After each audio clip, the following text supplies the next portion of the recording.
Good evening, folks. It's Diamond with the Oppenheimer Ranch Project and Magnetic Reversal News, bringing you a grand solar minimum update Saturday, June 29th, 7:45 p.m. Mountain Time 2024. We've got uplift in Iceland, meaning another eruption, a double volcanic eruption at Mount Liwatobi-Laki-Laki, and we've got our first hurricane of the season, the earliest and furthest east ever recorded. Hurricane Beryl is headed towards the tropics.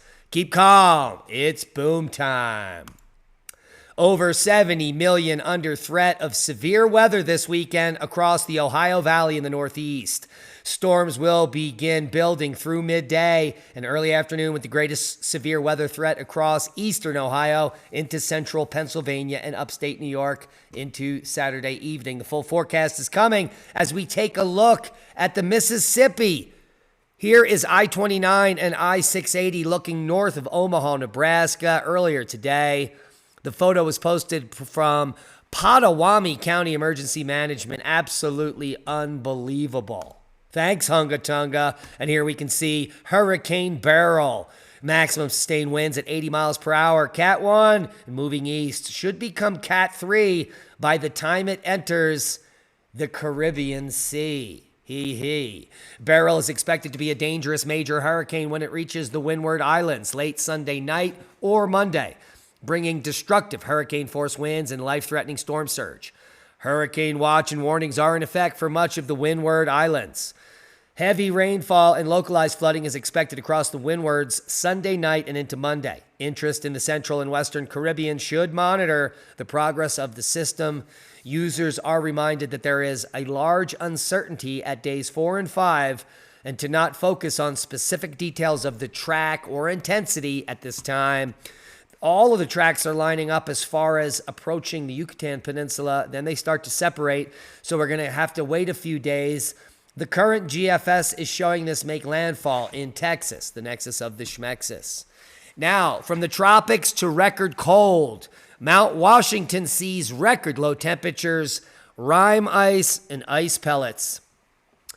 The summer solstice was last week, but it felt a lot like a different season atop Mount Washington in New Hampshire on Friday. Observers said the summit reached a low of 27 degrees, which is colder than the previous record low for June 28th, beating the mark of 28 degrees set back in 1968. Hashtag climate scam. Here are your July statewide high temperature records. Don't let them fleece you next month. There haven't really been any record highs recently. Just one in Colorado, 115 back in 2019. And then before that, we had a record high in Texas in 2005. The majority of all the high temperature records in July date between 1934 and 1936. And you can see all the dark red are back in the 1930s. This is the information NASA and NOAA has hidden from the public, but based on the data, it's staring at you in plain sight. Severe thunderstorm areas this Saturday, excessive heat in the southern U.S., damaging thunderstorms, wind, and a few tornadoes with areas of excessive rainfall are possible today over parts of the lower Great Lakes to upper Ohio Valley and Mid-Atlantic, the Ozarks, and the South Central High Plains as well. Excessive heat will continue over the southern U.S. this weekend before another round of heat arrives Monday, as if the weekend heat went somewhere. Though the central and southern U.S. spreading into the east by midweek will also be heating up because it's summer. Here's the GFS model. You can see those lingering storms in the northeast the next 6 to 9 hours. They all should move offshore by early morning. The next threat is the upper Midwest early in the week here, followed by an explosion potentially near Iowa here midweek. What a tweak. The Kilauea Summit is rumbling with more than 300 earthquakes in the past 24 hours beneath the Kilauea Summit, mostly below the South Caldera region and at a very low depth. So we could be seeing an eruption building at Kilauea. Here you can see seismic activity is waning in Peru, more aftershocks in the 6 magnitude range. And we do have a rumbler here in Alaska near Atka volcano, 5.0.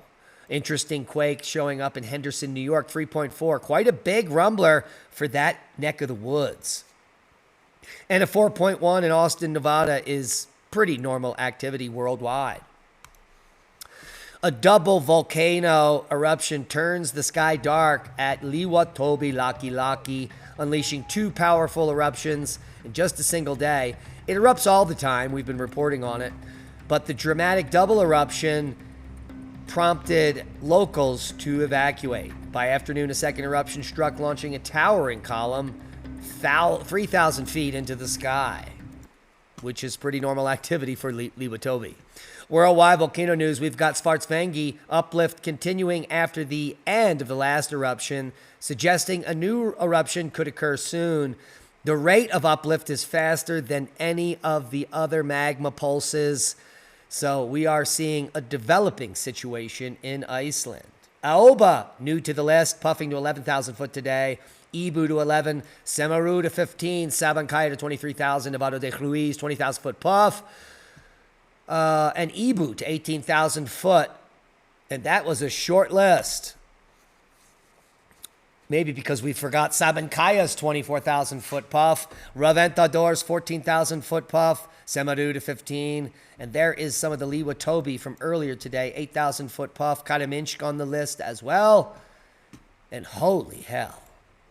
Space weather, filament eruption today, located in the southern hemisphere, lifted off the sun beginning around 1500 UTC.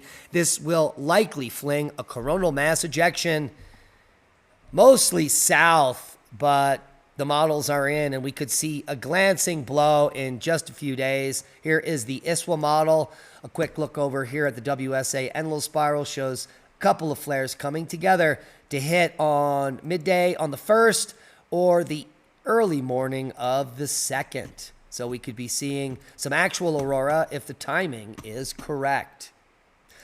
Overall, there is that geomagnetic storm. It was short-lived. It was not that long-lasting, and all is quiet on the western front. Very low-level flaring. The sun has gone quite quiet as we wait for the approach of the next space weather maker, a plasma filament headed our way. This is coming from our Twitter feed, Oppenheimer Ranch Project, at Diamond the Dave, now X. Global warming, coral hysteria, shipwrecked again. We're going to have to get Jennifer Marahasi on the show, or even Peter Ridd. That's where this data is coming from this year. After 1 trillion tons of CO2 have been pumped into the atmosphere by humans, the Great Barrier Reef hits record coral cover for a 3rd year in a row. Global warming, coral hysteria has been shipwrecked. And I love it when a plan comes together. Take a look at this baby horse. Our prayers go out to it. You can obviously see here it lost its life. The weird thing is that it lost its life 42,000 years ago, and this is the state of preservation. Scientists extracted liquid blood from this foal, a 42,000-year-old foal found in Siberia permafrost. Lee and I have a whole expose on this foal, multiple mammoths that also have blood inside, and what some of the implications for here on Earth, for our future, and for the ongoing magnetic excursion. So please join us in just a few minutes over at Magnetic Reversal News for an amazing expose in just a couple minutes. That's a boom to knowledge. Please share this video. We are shadow banned. We need your help to grow. Become a Patreon. Support the work we do. We love you.